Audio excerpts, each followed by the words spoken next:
Finalmente Moçambique é um país livre. Finalmente Moçambique alcançou a independência. O que significa independência? Independência é quando um povo acorda do seu sono profundo e tem voz para dizer chega. Chega a anos de opressão. É quando um povo se liberta para poder experimentar o novo, para poder experimentar uma nova história, para poder escrever novas páginas nessa história de Moçambique. Então hoje nós estaremos a falar da independência de Moçambique e nós os moçambicanos de certa forma sabemos como foi essa independência, mas que tal ouvir a história da independência de Moçambique na voz de um brasileiro que brilhantemente falou sobre a independência de Moçambique? E você não pode perder esse vídeo por nada, porque este brasileiro em específico deu uma baita aula de história para mostrar como foi a força dos moçambicanos contra o colonialismo. E nessa fase de transição política, onde Moçambique está a viver dias obscuros e sombrios, nada melhor que lembrarmos o roteiro que levou à independência de Moçambique. Essa independência que nós buscamos os dias de hoje. Mas espera aí, é sua primeira vez chegar aqui no nosso canal? Então, deixe-me apresentar as coisas aqui para você. Este é o canal Revelando Histórias e este que vos fala é Gabriel Henriques, o vosso capitão, para apresentar para vocês mais um vídeo interessante que vai nos levar a uma imersão histórica. Então, seja bem-vindo, seja bem-vinda. E vamos então agora mergulhar na história, porque esse brasileiro traz aqui com maestria a história da independência de Moçambique. Bora então fazer essa reação ao vídeo do canal Vogalizando a História. Se tu tá ligado em futebol, tu conhece esse cara aqui. Ele é o Eusébio, um dos maiores jogadores de todos os tempos, um ícone do Benfica, que defendeu também a seleção portuguesa. Só que o Eusébio não nasceu no território que hoje a gente conhece como Portugal. Ele nasceu em uma cidade chamada Lourenço Marques, que hoje a gente conhece como Maputo, a capital de Moçambique. Meu amigo, Portugal não colonizou só o Brasil. E se tu tá ligado aqui no nosso canal, tu já viu esse vídeo onde a gente falou sobre a colonização portuguesa em Angola. Mas hoje a gente vai falar sobre outro país africano colonizado pelos portugueses, Moçambique.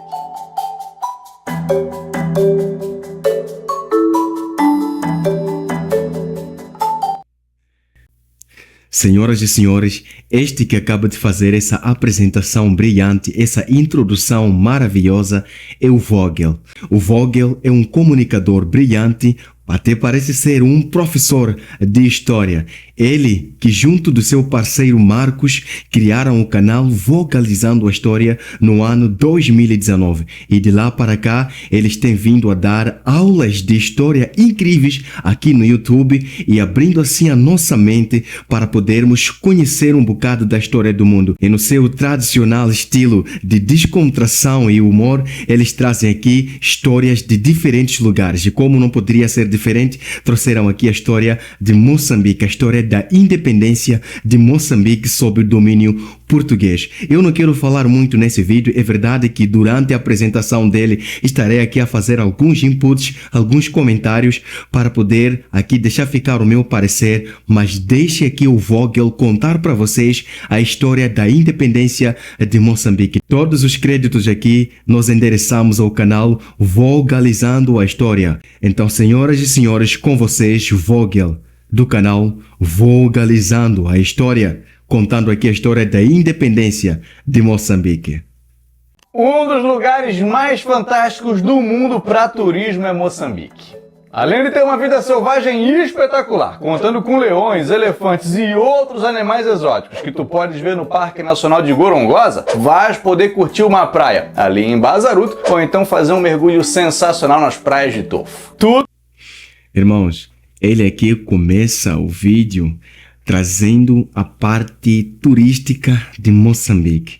Isso indica que ele estudou ou pesquisou ele conhece a história de Moçambique, conhece de certa forma as qualidades desse país maravilhoso. E lá mais para frente ele vai falar de lugares ainda turísticos de Moçambique, como foi o surgimento, nesse caso, desse nome Moçambique. Então, veja o que ele vai dizer. Talvez não saiba, mas também existe a Ilha de Moçambique, patrimônio da Unesco, que recebeu esse nome antes mesmo do país receber esse nome. Isso porque quando os primeiros portugueses chegaram na ilha, encontraram por lá um poderoso comerciante chamado Musa bin Bik, ou Musa al-Bik, que popularizou esse nome tanto para a ilha quanto para a terra que os portugueses iriam colonizar depois. Só que atualmente Moçambique é um dos países mais pobres do mundo, sendo figurinha carimbada na lista de países com o menor índice de desenvolvimento humano do planeta.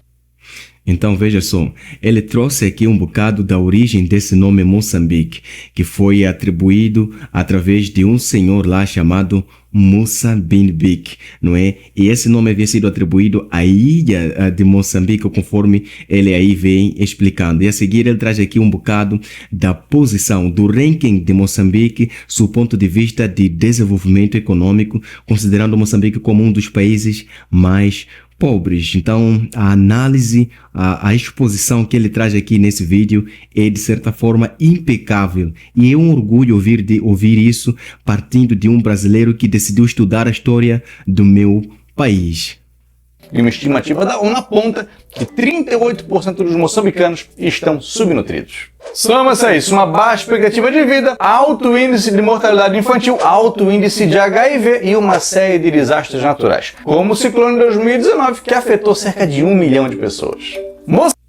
Irmãos, esse ciclone que ele se referiu, o ciclone 2019, foi o pior ciclone que Moçambique vivenciou. Atingiu, sobretudo, a cidade da Beira, que é aí o centro de Moçambique, na zona centro de Moçambique, em 2019. E esse ciclone foi apelidado de ciclone Idai. Muitos moçambicanos sabem dessa situação. No momento em que Moçambique tinha de enfrentar o Covid-19, Moçambique tinha que enfrentar também esse ciclone que devastou aquela cidade, porque a cidade da Beira, ela está abaixo do nível do mar, é uma cidade costeira, não é? Então foi um momento de muito pesar para os moçambicanos, e muitos acabaram perdendo propriedades, vidas foram de certa forma perdidas naquele ciclone. E olha, é incrível o fato dele se lembrar dessa situação, que foi um marco histórico em Moçambique, porque nunca havia sido registrado um desastre natural igual a este ciclone Idai. Moçambique é um país que fala português. Claro, não em sua totalidade, porque a maioria das pessoas fala idiomas nativos, mas o português é a língua oficial. Isso porque até 1975, Moçambique era uma província ultramarina portuguesa. Já tinha sido colônia, mas até se chegar em 1975, muita coisa aconteceu por lá. Provavelmente os primeiros habitantes da região de Moçambique foram os povos Khoisan, que viviam como caçadores e coletores. Mas, conforme a expansão Bantu foi acontecendo, a partir do século III começaram a chegar na região, vindos principalmente seguindo o fluxo do rio Zambeze. Esses povos... Olha, Rio Zambeze, eu tenho um carinho muito especial por esse nome, por esse rio, porque é o rio que passa da minha cidade. Para quem não sabe, eu agora estou no Brasil, mas antes de vir para o Brasil eu morava numa cidade chamada Cidade de Tete. E na Cidade de Tete flui lá um rio chamado Rio Zambeze, um rio enorme que corta alguns países da África, né, com especial atenção para a Tanzânia, que é um país que está próximo aí de Moçambique. Então é um rio enorme, o Rio Zambeze, onde ajuda-se de certa forma a população na atividade de pesca, agricultura. Tem projetos de agricultura sobre este rio que de certa forma acaba facilitando ou ajudando um pouco mais o povo aí a lutar contra a fome em Moçambique. Então o Rio Zambeze está aqui guardado em meu coração. Já dominavam a agricultura e já domesticavam alguns animais, mas no século IX chegam por lá os árabes, buscando principalmente escravizados e minérios abundantes em Moçambique, como ferro e ouro. Falar sobre minérios em Moçambique, Moçambique é um país rico em minério. Moçambique é rico em recursos naturais, não só ferro, não só ouro, mas Moçambique também é rico em rubis, pedras preciosas, rubis, diamantes, não é? Moçambique é rico em vários tipos de pedras preciosas, espalhados em lugares diferentes, em cidades ou províncias diferentes. E cada província tem a sua particularidade, seu ponto de vista de riqueza, né, naquele país. Então, é interessante aqui sublinhar que se Moçambique não é rico, pode ser, de certa forma, originado, a pobreza de Moçambique pode ter sido originada por uma gestão deficiente desses recursos, que se fossem bem aproveitados, levariam Moçambique a um outro patamar. E há pouco tempo foi descoberto agora o gás natural aí na bacia do Rovuma. Esse negócio que está sendo disputado e até criando guerras lá em Moçambique. Então, Moçambique é rico. Claro que nessa época o território não seguia as fronteiras que existem hoje. Enquanto os árabes ocuparam principalmente a região norte do atual país, outros impérios existiram no território de Moçambique. Entre eles o Império de Gaza, que existiu no século XIX, e o Império Monomotapa, que existiu entre o século XV, ainda antes da chegada dos portugueses, e até o século XVIII. Portugal confirmou sua chegada em Moçambique em 1498, 2 anos antes de chegar no Brasil. E quem esteve por lá foi ele, Vasco da Gama.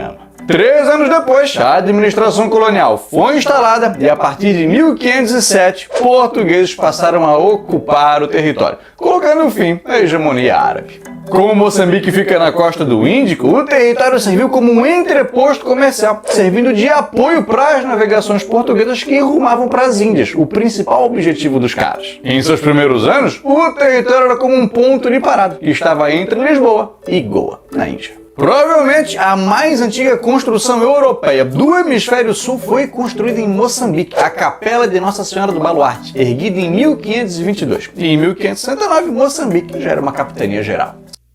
Gente, ele aqui está a trazer pontos que nem mesmo eu sabia. Uma história enriquecedora, não é? Que vai abrindo a nossa mente, nós entendermos como é que Portugal investiu, como é que Portugal chegou em Moçambique.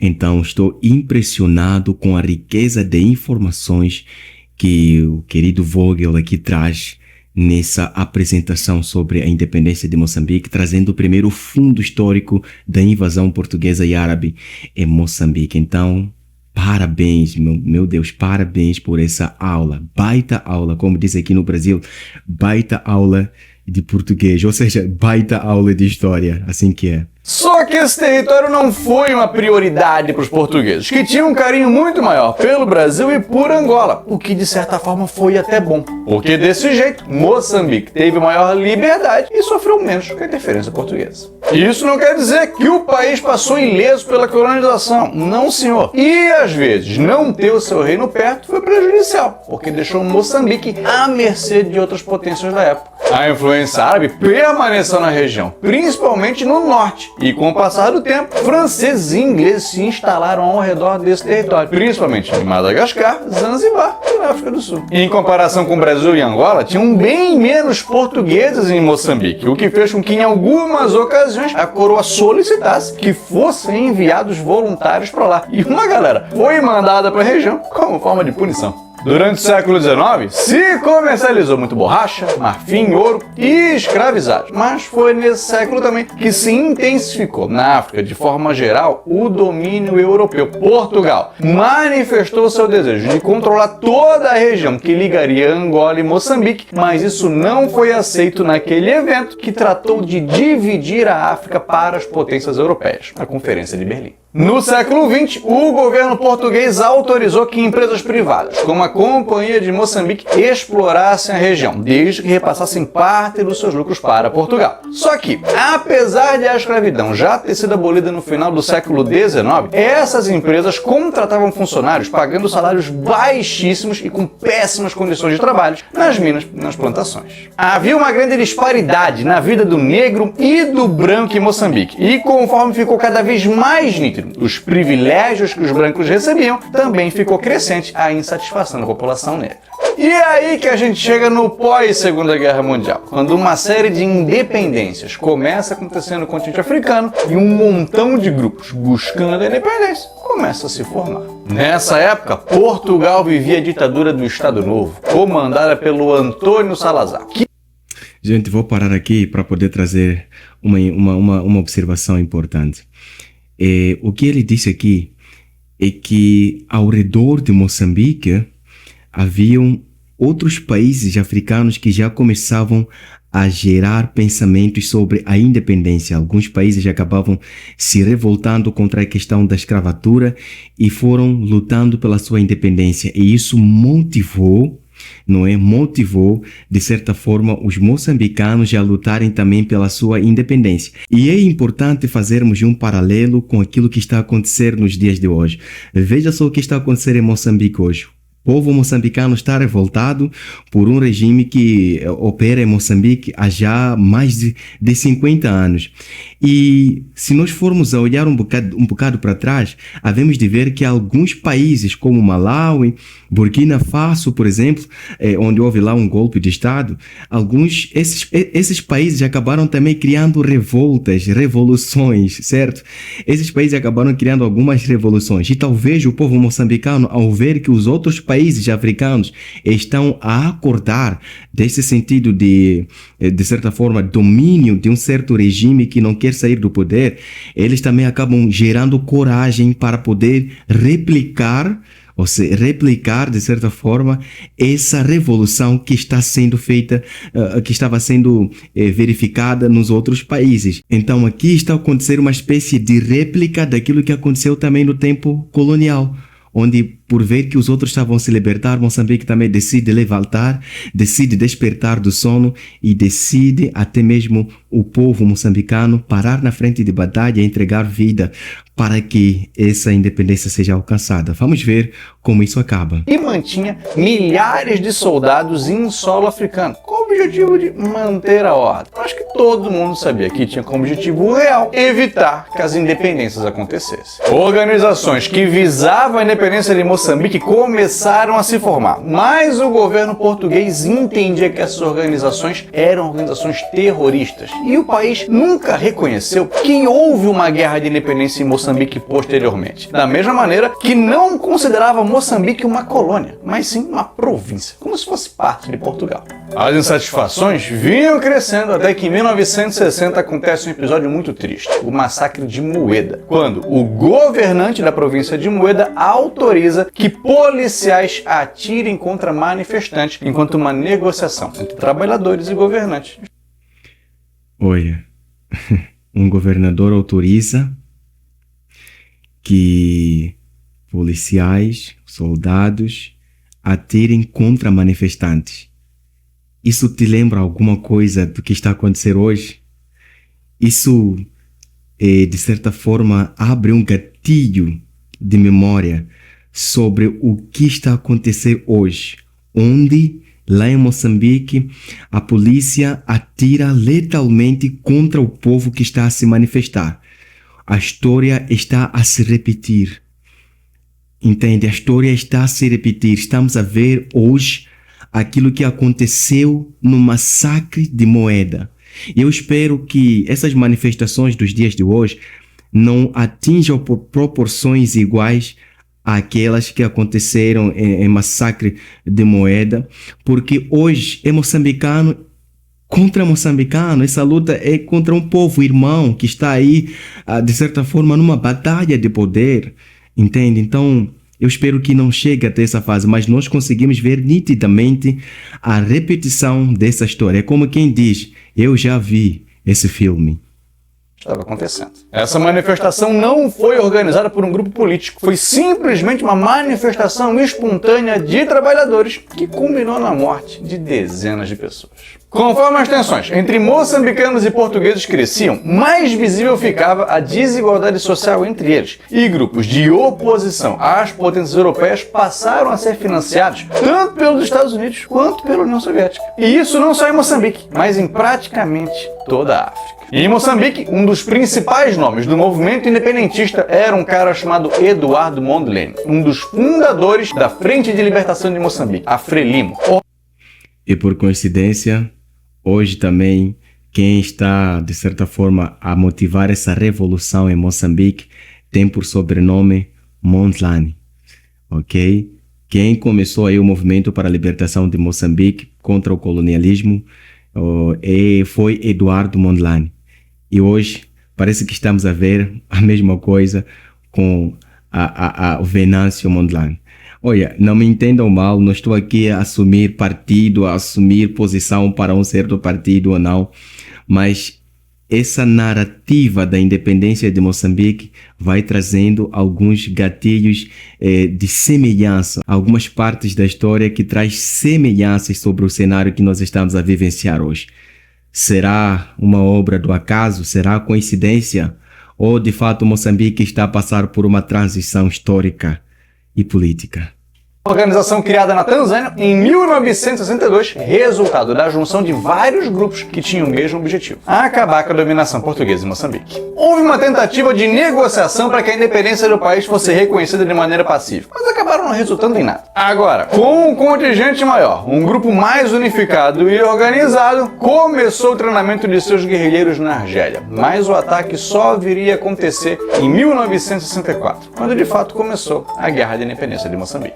A Frelimo entrou armada no país via do norte, através da fronteira com a Tanzânia, e seus primeiros ataques aconteceram justamente na região de Moeda, onde anos antes tinha acontecido o massacre. Só que o contingente do grupo era muito pequeno, então havia poucas esperanças de se vencer os portugueses em um conflito armado, a não ser que houvesse apoio massivo da população. A ideia da Frelimo não era derrotar os caras em um confronto militar direto, mas sim chamá-los para a mesa de negociações. Só que a resposta portuguesa foi enviar um grande contingente de soldados para a região. Algumas estimativas apontam que 35 mil soldados portugueses estavam em Moçambique, enquanto a Frelimo estava lutando para conquistar o seu primeiro milhar. Só que aliados a Frelimo conseguiu. A China e a União Soviética começaram a enviar armamento para os rebeldes e, conforme ataques surpresa, começaram a acontecer instalações portuguesas, a população passou a apoiar o grupo. O contingente do grupo foi aumentando e quando o conflito completou 3 anos, em 1967, estimava-se que 20% do território moçambicano estava controlado pela Frelimo. Mas a vida nem sempre é um morango. E em 1969, o grupo sofreria um grande baque, porque o seu líder, Eduardo Mondlane, foi assassinado depois que o cara abriu uma encomenda e ela explodiu. Nunca se achou quem de fato endereçou essa encomenda para o cara, mas suspeita muito da Polícia Internacional de Defesa do Estado, principal órgão de repressão portuguesa, ou então de outras pessoas ligadas à Frelimo. Gente, uma revolução, ela exige sangue. Numa revolução, líderes, cabecilhas, pessoas que estão a liderar tais revoluções acabam sofrendo. E, infelizmente, foi o caso do Eduardo Mondlane, que até hoje ainda não se sabe ao certo quem foi que fez aquilo com ele. Quem foi que colocou uma bomba? Tem muitas histórias, inclusive teorias da conspiração contra tudo isso, mas assim, o que nós aprendemos com isso é que a revolução demanda sangue, demanda perca de vidas, como tem se visto até mesmo nos dias de hoje. Então, esperamos que não seja numa proporção muito grave, né, perdermos líderes, mas não começou de hoje pessoas perderem suas vidas para que possa se estabelecer um país melhor para todos. Não estavam satisfeitas com a gestão do cara. Acontece que o grupo não era inteiramente homogêneo. Haviam divergências e, depois da morte do seu líder, a Frelimo passou por um período de instabilidade. O exército português aproveitou esse momento para fazer importantes avanços. Destruíram rotas na fronteira com a Tanzânia que abasteceriam os rebeldes, bombardearam regiões onde estavam os guerrilheiros e atacaram bases da Frelimo em Moçambique. Foi nessa época que aconteceu o massacre de Wiriambu, onde o exército português assassinou entre 150 e 300 aldeões que foram acusados de colaborar com os rebeldes. Esse ataque de William foi dado muito próximo da cidade de Tete, lá na zona centro de Moçambique.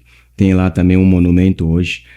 Infelizmente, quando eu estava lá, não tive assim tempo de ir visitar, mas foi um dos massacres também terríveis que aconteceu bem perto lá da cidade de Tete, a mais ou menos uns 20 quilômetros da cidade de Tete. Nós encontramos lá um monumento sobre o massacre de William. Entre eles, mulheres e crianças. Mas a Frelimo não desistiu de buscar a independência do seu país e, a partir de 1973, adotou uma postura de intolerância com os colonos portugueses, o que fez com que esses colonos se manifestassem contra a guerra, pedindo o fim do conflito. Quando completou uma década de confronto, Antônio Salazar já tinha morrido, o Estado Novo já dava sinais de cansaço e a guerra era extremamente impopular, já não sendo mais viável mantê-la, mas mesmo assim Portugal se recusava a dar a independência dos seus territórios na África. Isso até o dia 7 de abril de 1974, quando aconteceu em Portugal a Revolução dos Cravos, que culminou com a deposição do governante Marcelo Caetano e com o cessar-fogo, que foi anunciado pelo novo presidente do país, o general Antônio Spínola. Foi decidido que os militares portugueses deveriam encerrar o conflito, o que deixou caminho livre para Frelimo para chegar até o sul do país, onde ficava a capital.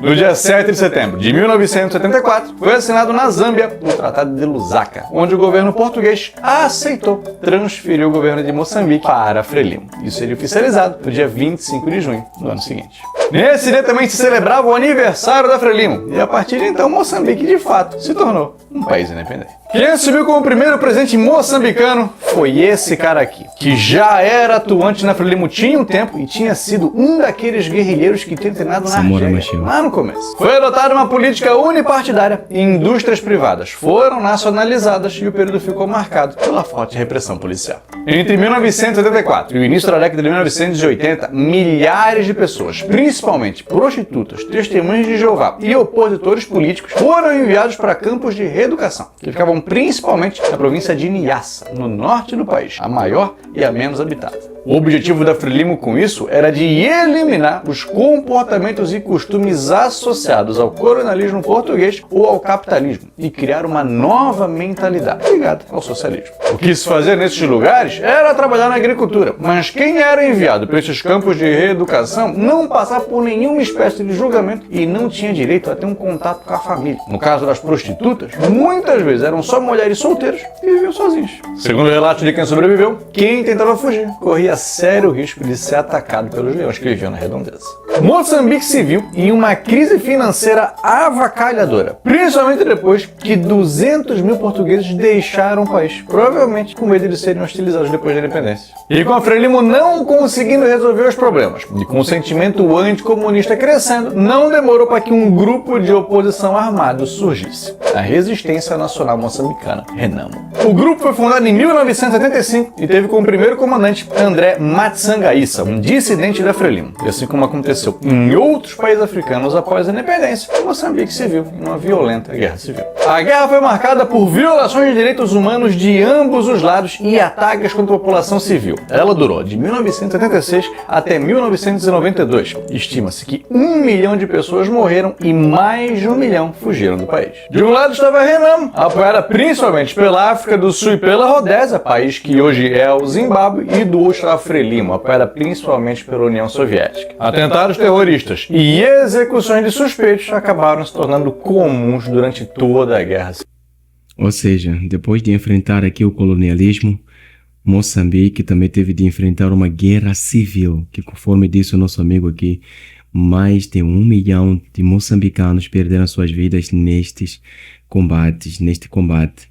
A luta pelo poder estava aí a começar. O Moçambique, o novo Moçambique já estava a ser conhecido por uma luta política interna para ver quem poderia estar no poder. E isso obviamente acaba com vidas, acaba tirando de certa forma o sossego da população e também da nação.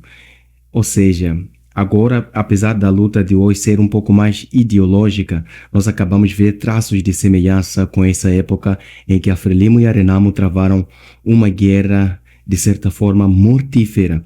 E muitas pessoas acabaram, de certa forma, sucumbindo à guerra civil, e a questão da fome foi se agravando em Moçambique naquela altura, que acabou se estendendo lá até mais para o ano 1992. Em determinado momento, a Renamo chegou a oferecer o fim dos conflitos, desde que lhe fosse cedido a região norte e oeste do país. Mas a Frelimo não aceitou. Só que... Entende, né? A Renamo tentou negociar para ficar com uma parte do país, mas a Frelimo não aceitou. E até hoje não aceita. Mudanças aconteceram nesse período. Em 1989, André Matsangaissa foi morto durante um ataque a uma instalação do governo. Em 1986, o presidente Samora morreu em um acidente aéreo na Zâmbia. Há quem defenda que aconteceu ali uma baita de uma sabotagem, mas provavelmente foi só um erro humano mesmo. Mas os substitutos dos dois caras, Afonso do Lacamo, da Renamo, e Joaquim Chissano, da Frelimo e presidente do país, assinaram o Acordo Geral de Paz, colocando fim à guerra civil no país. Com o fim dela, as primeiras eleições populares democráticas da história de Moçambique aconteceram em 1994. Aí é que começa o problema que nós enfrentamos até os dias de hoje. Eleições democráticas, supostamente democráticas. Isso vem se estendendo até hoje. E um dos maiores problemas que Moçambique enfrenta hoje, justiça eleitoral, né? Vamos ouvir aqui. Colocaram de lados opostos justamente o do Lacamo e o Chissano, que ainda viriam a se enfrentar de novo em 1999. Mas nas duas vezes, o Chissano ganhou. E ele foi o cara que fez o jogo virar de verdade para Moçambique, tendo uma atuação muito elogiada como presidente, às vezes sendo referido como um democrata entre os déspotas.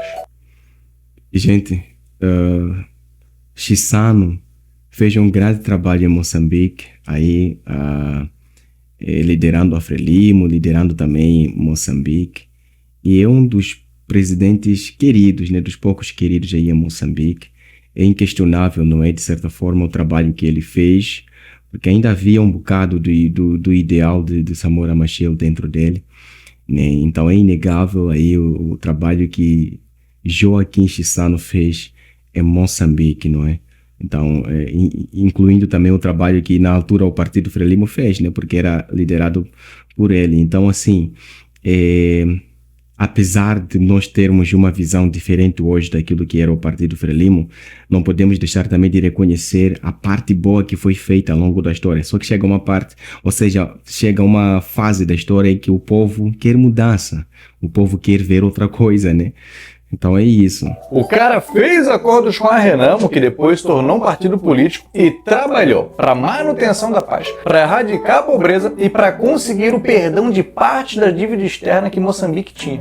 Uma de suas ações mais famosas está a ordem de que policiais militares meditassem 2 vezes por dia durante 20 minutos. É mole, cara. E na escola... Essa eu não sabia. Incrível isso, né? Militar Nacional, a meditação devia fazer parte do currículo para que os caras conseguissem se tornar oficiais. E não é que durante o governo do cara, os índices de criminalidade caíram? Além disso, ele aumentou a frequência de crianças na escola, diminuiu a taxa de mortalidade infantil e retirou pessoas da pobreza extrema. O crescimento econômico do país, que estava previsto para ser de 6%, foi de 19%, mais do que o triplo. E para completar, o cara recentemente ainda se declarou favorável aos direitos da comunidade LGBTQIA+, na África. Meu Deus, isso eu também não sabia.